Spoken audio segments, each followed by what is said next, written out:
Welcome to my first community conversation on live streaming. This is my very first time doing it, and as you can tell by the slow start, there have been some technical hiccups, but hopefully this is now broadcasting.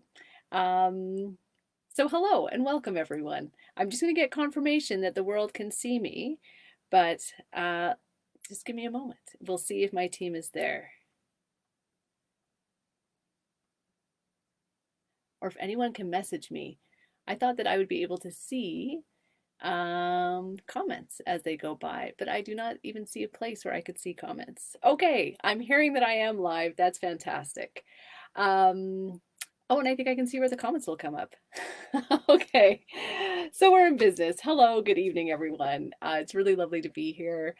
Just want to start, apologize again for being late this evening. I think one of the hardest parts of this job is when we do roll call at the beginning of every council meeting. I'm not very timely as a person, and having to do roll call, everyone notices when I'm not there. So apologies for my lateness. Um, I am. Also, I want to start by thanking my amazing team, Jane and Maria and Jory.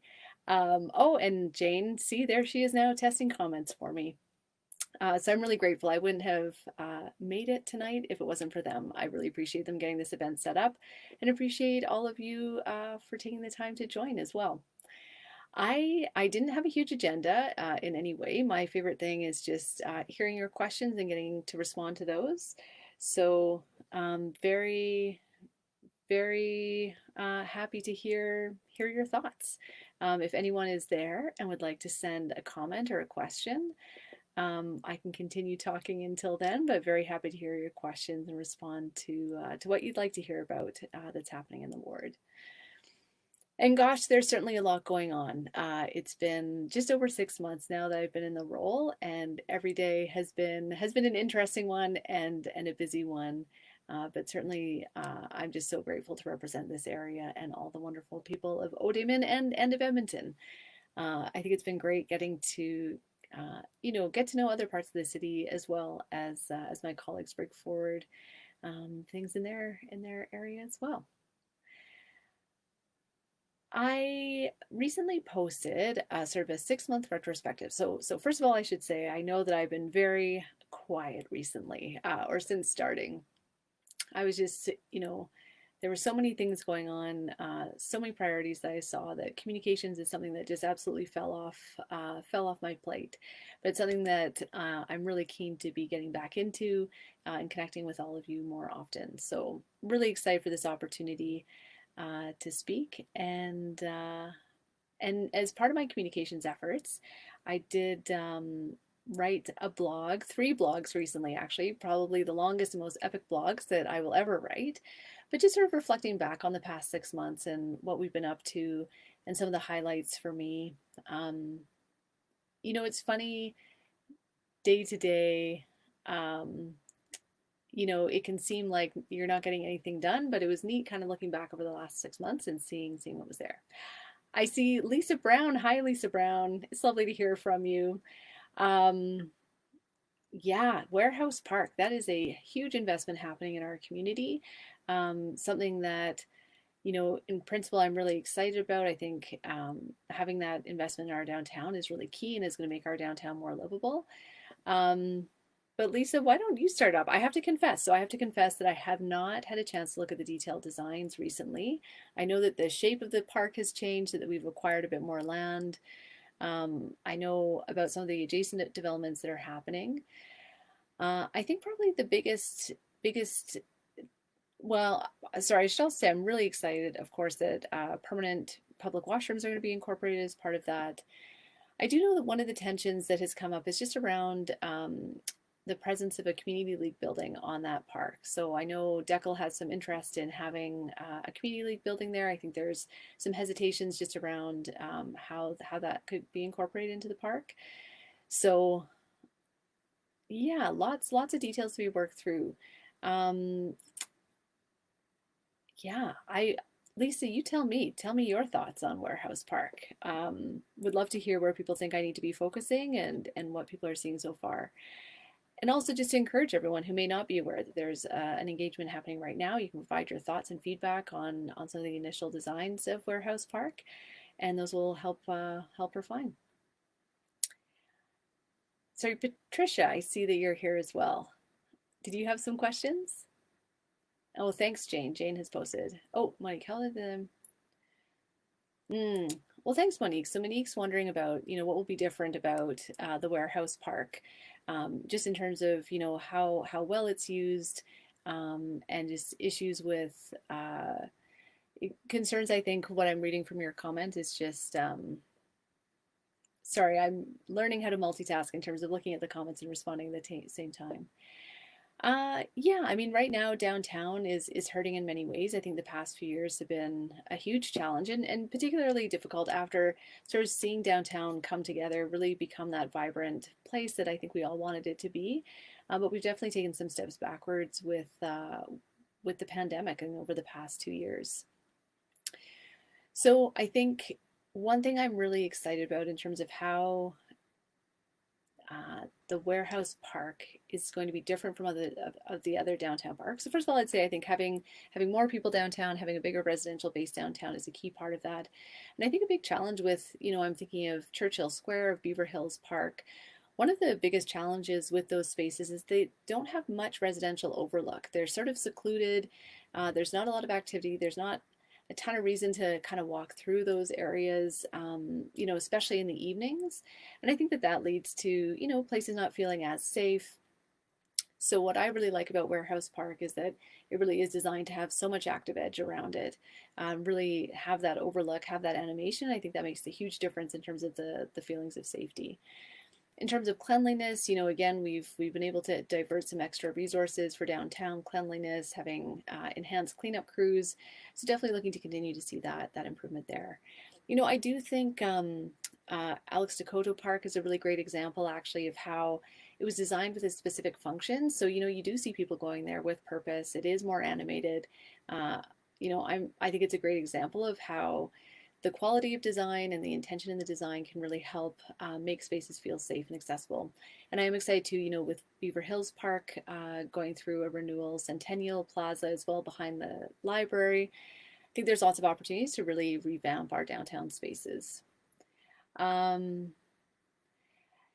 Yeah, so I see Lisa kind of responding and following up on that in terms of the DECL Community League. So again, from what I understand, which I think is a really valid concern, is that traditionally a lot of community league halls have been, fairly underutilized spaces. So if we think about sort of the traditional mature neighborhood community league building, they typically don't have many windows. They're very closed off, and most of the time they're empty.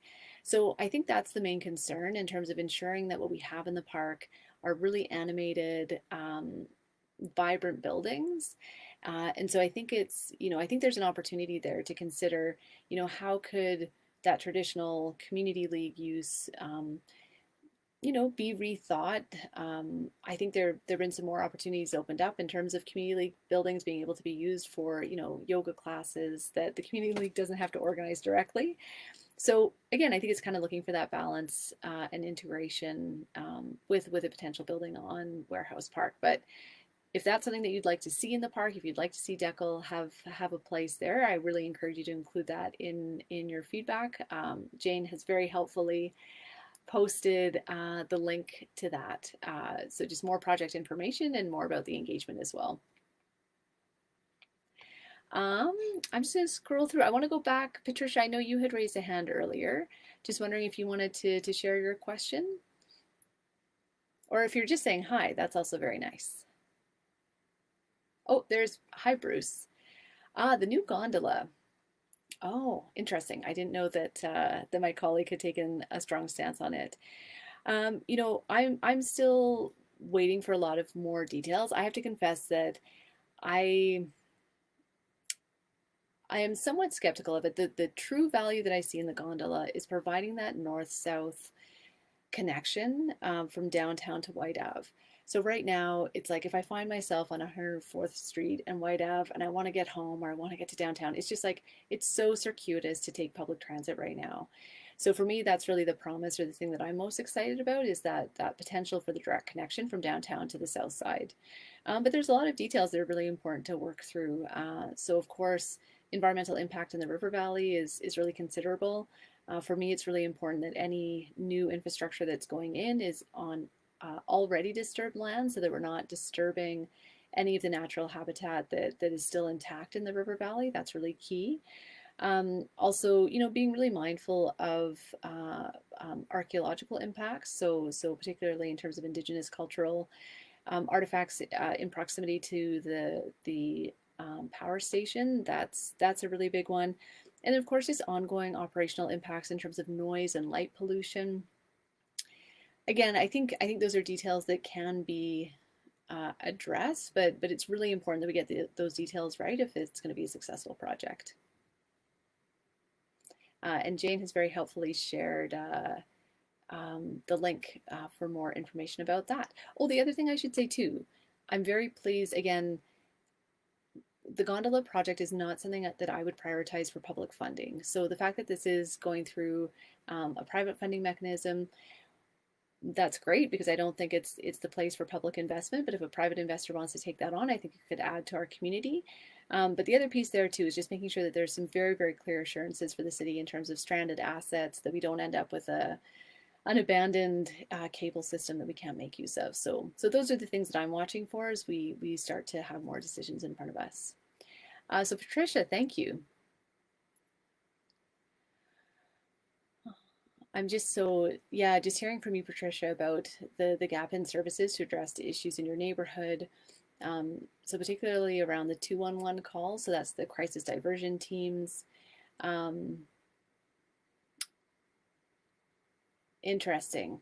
Interesting. So, sorry, what Patricia's comments are really highlighting is, we are starting to look for different responses to the different needs in our community. So sometimes a safety issue is absolutely criminal. We need the police to be there. They're the best ones to respond. Other times, some situations that may make us feel unsafe may be about, a mental health crisis that someone's experiencing. Or there could just be situations where we see some of our fellow Edmontonians just in a really vulnerable position, who maybe are incapacitated and need additional support, and looking for again, just the range of services that can meet the range of needs. So I'm a huge fan of the crisis diversion team that you can access by calling 211, for those of you who don't know. So this is if you see someone in distress, they may be intoxicated, not able to take care of themselves. You can call 211, and social workers will come out and support that individual. But there are some challenges. So I think what Patricia is flagging is that I'm hearing that you've had the experience where they've said, okay, it looks like lots of people are hopping over. That's great. I'm glad there are people who understand this all better than me.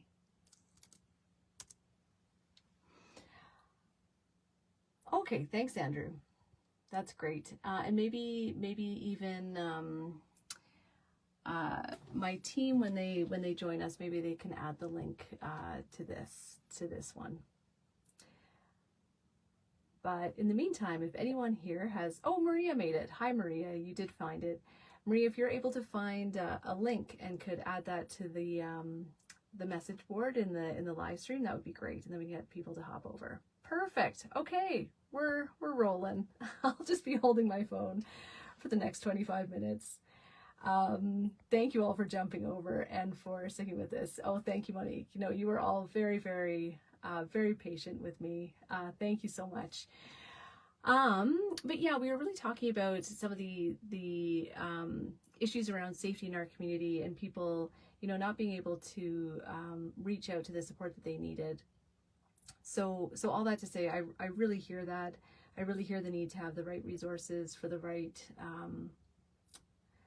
resources in the right place for the right response that we need. For those of you who are really wanting to know more about this topic, we do have a number of reports were just released today. I haven't had a chance to read through them in detail yet. But next week, we're going to be having a number of very big conversations about community safety in our neighborhood. So community safety and well-being. We have reports going on Monday. and then also on Wednesday as well, which is more specifically around the police formula. So it's a really important topic for all Edmontonians, and I think particularly in Ward O'Damon. I know it's something I hear about frequently, and something that I see on a daily basis as well. So really looking forward to having folks be able to read through and share their thoughts on that. Monique, I see a question from you, so there we go. So just a question around proposed changes to Victoria Promenade. Okay, so just looking for the forced turn. Yeah, interesting. So I apologize. This is just an evening of me being behind the ball. I didn't realize that they had released any new designs for Victoria Park. Is that sort of the temporary measures for the for this summer in terms of having that extra walkway there? Or because I had understood that permanent changes wouldn't be coming in for a number of years, that they weren't doing the neighborhood renewal there. But I definitely hear your point in terms of, you know, where that turnoff would be. It sounds like it's maybe pedestrianization for a portion of that. The first forced turn at 118th Street. I'm so sorry, Monique. I wish I was more up to speed on this and could speak to it more clearly, but it's certainly something that I'll follow up with and look into. Victoria Promenade is a huge asset for our community, but yeah, I think it needs some work, it needs some love, and looking at how we configure the vehicle traffic moving through there as well will also be really key. Oh, it's supposed to become permanent. So interesting. So interesting. Well, thanks. I will look into that right away and see what's going on. Because again, I think that's something we really need to get right. It's one of a key asset in a really populated area. So definitely want that to be successful. Wow, that is so interesting. Sorry, I think everyone can see the comments, but that the local traffic, cyclists, and pedestrians only is the plan for the Victoria Promenade. Wow, that's huge. I honestly did not know that was coming. So definitely learn more about that, but that's pretty exciting news. And yeah, just thinking about the 118 versus 116, I definitely see the sense in, yeah, and I wonder if there's just an issue there in terms of access to some of the buildings. I know Victoria, there's that one condo building on the corner of Victoria Boulevard and 118th that has their parkade access off of there. So that may be what's driving the 118 forced turn instead of an earlier one at 116. But I think that must be it. That would be my hunch, but I'll follow up and confirm. I think that alternative access there would be pretty challenging, but maybe there are other ways to sort of ensure that it could just be access only for that building rather than a through route up 118. Okay, interesting. Well, thanks, Monique. Thanks so much for flagging that. Look forward to seeing how that goes and what improvements we can make there along that walkway. Wonderful. Well, I am scrolling through the comments. Anyone else with questions or comments they wanted to flag? This has been really great. I'm really happy to be doing this, and I really appreciate you all again for your patience for the first time through. Yeah, I again really encourage everyone. Next week again is going to be a really big week in terms of community safety. The other thing that's popping into mind, which we have the Oliver family bike event this Saturday, which I'm really looking forward to. Hopefully see folks out for that. Thanks, Andrew. A planted question from my colleague. Why should we be interested in zoning bylaw renewal and district planning?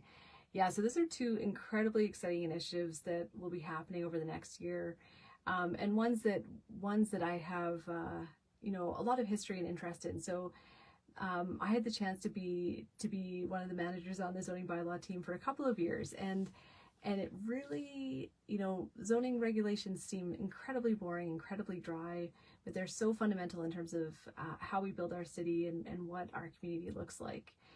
But what I realized when I was working on that team is that, our zoning bylaw is so outdated. It, really just was not aligning with the vision and where we wanted to go. So for, sort of probably, I would venture, the first time ever, with the new city plan coming into place, we're actually doing that really, or the city is doing that really thorough work of actually taking that high level, the city plan document, and then working that through all of our different policy levels. So zoning bylaw is sort of the very final policy level. That's where the rubber hits the road, and we have our development regulations. So there's now a really clear line between, what gets approved in permits and what our ultimate vision for the city is. And that will happen through the zoning bylaw renewal. But the district planning process is another really important one. So this is really about, city plan is broad strokes, and district planning is just providing more of that granular detail at the local level. So it's not changing the purpose of city plan. It's not coming up with a different vision. The city plan vision is still the vision that will inform the district planning. But district planning is really looking at, just like, for example, sorry, I'm probably going to get very boring here, but city plan highlights a number of primary corridors. So these are areas that are meant to be, really vibrant, high density uses along key transportation routes. And so what city plan says is, there should be mid-rise development 1 to 2 blocks off of the primary corridor. And so 1 to 2 blocks, there's that's a bit of a range. So district planning is really about, specifying that range, becoming a bit more clear about those parameters. But what I think is also really important in the district planning is that it will highlight sort of, what could be called like the slam dunk areas. So just where, certain types of development just make 100% sense, no questions, that would be in line with the direction. I think district planning is also going to highlight sort of where there's, like the gray areas, or just areas where, certain developments may or may not be appropriate depending on the details. All that to say, it's a really great opportunity to get involved, to be part of taking your local knowledge, which is so essential and so key, and helping to really interpret that broader city plan vision to how it applies to your community. So it's a really exciting thing to be involved with, and will play a big role in informing the decisions that we on council make when it comes to rezonings. Oh, I just saw my dear friend Cholky. Hi, Cholky. He's joining from Korea. Thank you for being here. Bruce, in terms of the 102nd Avenue, the pedestrian street. Yeah, thank you so much. I'm also really excited for that. And I don't get the credit. I mean, this was an idea from community. I was just very excited to be in a position where I could help amplify that. And my council colleagues were really supportive of the idea as well. So the opening of that is really dependent right now just on finishing up that south leg of the LRT. So as construction on that finishes, as they complete sort of the test drives and getting the trains up and running, we will be able to have that conversation. I know that their city staff are going through sort of the technical work on that right now, so that will be back in front of us this summer, I think, and then hopefully it won't be too long until that's opened. Patricia's just flagging some challenges with the recent renewal. So streetscape that's been damaged by EPCOR, ATCO. Oh, yeah, that's a great question. And it really, for me, it raises this bigger issue as well, is just how we're coordinating with our other service providers and utility providers. So it's so frustrating when we invest in neighborhood renewal and then a year later, the utilities come through and dig up the work that was just done. So I'm sorry to hear that there's been some damage by the utilities. If you wanted to follow up with an email to me with some of the specific intersections or streets where that's been impacted, I can follow up with EPCOR and ATCO just to understand what happened in this case. Best case scenario, we're coordinating. If EPCOR and ATCO have planned upgrade works, that can be coordinated with neighborhood renewal. At the same time, sometimes emergencies do come up, and some of that rework is inevitable. But very happy if you wanted to send an email to ann.stevenson@edmonton.ca. My team can follow up on that for sure. Oh, and thanks. I think Jane and Maria has posted the link for the family bike event this Saturday. It's very exciting. I will be there with my family and really looking forward to seeing lots of people out. Hopefully, we'll get some great weather. I haven't seen the forecast yet, so great. Any other questions? I should have had some backup questions, but please feel free to jump on. I know we're coming up on time, and again, I apologize. It wasn't a full hour with our technical difficulties, but yeah, excited for any last questions that are coming up. What else is on the horizon? I'm excited this summer. Well, actually, I should first of all thank the excellent scheduling that my team did for this event, in that we are not on a game night. I was thinking, yeah, I don't think I would have a single viewer if it was game 6 that we were going into. So I'm hopeful that tomorrow night will be a successful night. And what I'm really trying to get is I'm so excited to see some energy and vitality returning to downtown. This summer, I'm really looking forward to a number of festivals coming back, and just us starting to roll out. There has been a bunch of money allocated for downtown revitalization, so really excited to start to see that be used to animate our downtown, bring people back down. For those of you who don't live in the core or aren't in offices down there, I really encourage you to come out and support those events. I'm going to be out downtown enjoying some pre-game dinner, just supporting our local businesses, and it's wonderful. It's wonderful having that vibe back. Oh yeah, I know about the dog park opening on Sunday, which is so exciting. So that's happening at Oliver Park, next to the Oliver Arena and the pool. I won't be able to make it out, but I will definitely be stopping by during the summer to meet the pups and the owners. But so happy to see more space for off-leash areas. I'm really pushing for in near Government Center LRT station, the park that's there. There's already like 2 sides of a fenced-in area that I would love to turn into a dog park. It's typically used as an off-leash area anyways, but certainly looking to expand more of that as we, yeah, again, it's just a big part of livability in the core, and hoping to see a lot more of those. But thanks to OCL, thanks for all the community volunteers who got the dog park up and running there. That's gonna be great. Oh, Lisa, pedestrianizing 104th Street. Yeah, like why not, right? I think we've done enough pilots of that whenever we have been able to close down the street for the farmers market, for one of al fresco. It's been really successful. And I think, to be honest, that's some of the thinking around the 102nd Avenue closure as well, is really having that backbone of pedestrian focused streets, so that you can get from 104th all the way down to the Civic Center and down to City Hall. So I like the idea.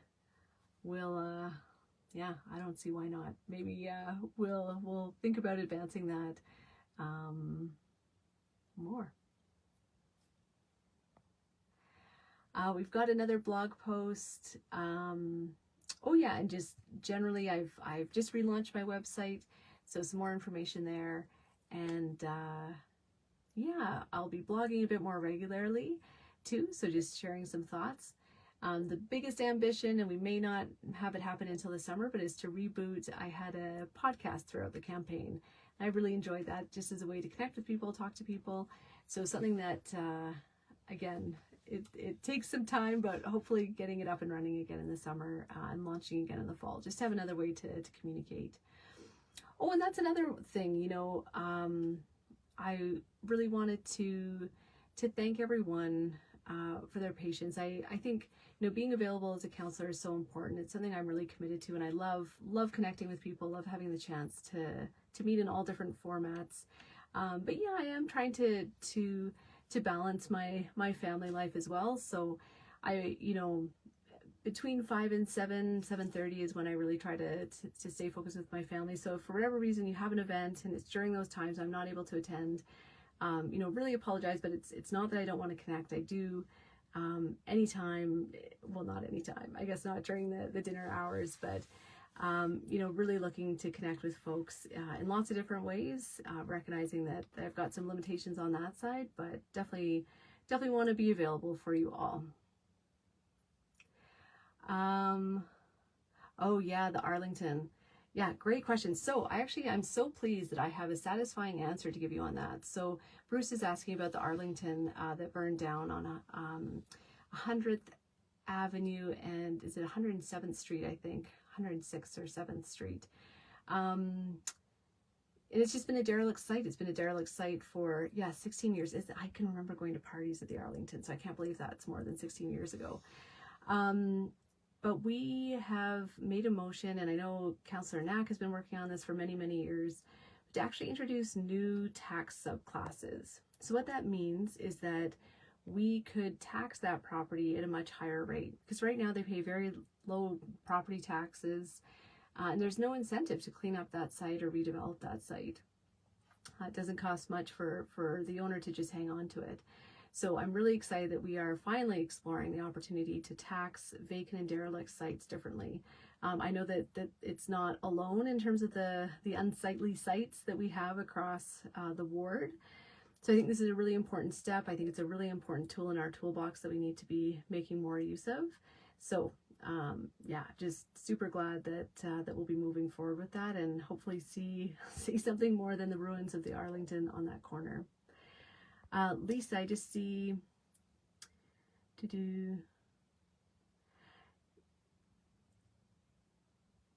yeah, that's a really good point. So Lisa's just flagging this idea of that Oliver and downtown are very different neighborhoods compared to a lot of areas in Edmonton in terms of the density of use, and so it sounds like what I'm reading from this is that there's no dog park proposed at Warehouse Park or a community garden, because there's already some in Alex Decoto. And that probably comes down to a different way of doing needs assessments that says, you need X number of things and X distance from each other. But what those parameters don't account for is the intensity of residential uses around that. So I think that's a really excellent point, Lisa, that our neighborhoods have different needs because of our population density, and it's not redundant to have two of those facilities, even though technically and geographically close proximity to each other, but serving a really huge population. I mean, I think it's really interesting, the dog park that's been set up next to Rogers, right? So yeah, again, arguably by any sort of park planning, that would be too close. It would be too close to the other off-leash area, but it's hugely successful. I always see people there using it. So it really speaks to the need for a lot of those facilities to meet the dense population that we have. You can never have too many community gardens, right? I think that's another exciting initiative coming forward, is creating more opportunities for people to garden on the boulevard. So actually, Lisa, I don't want to, put you on the spot, but you've done a beautiful garden on the boulevard, and there's going to be opportunities for lots of folks to do even more of that.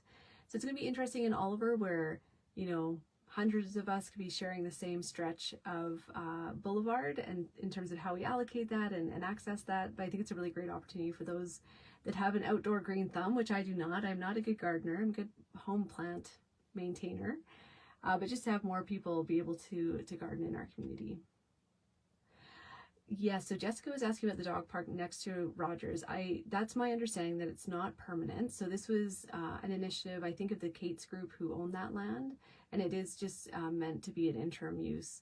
But I think, again, if they're looking to redevelop that parcel for residential, I think that this really shows the need for that and the demand for that. So hopefully any future developments would have that. I'd also flag there is a rezoning now for that area behind the arena, so north of the arena, and that's going to have new park space. And so my assumption would be that would include a dog park area as well, given the existing one there. Yeah, Monique, absolutely. There's lots of dogs in the neighborhoods, and lots of need for dog runs. Yeah, couldn't agree more.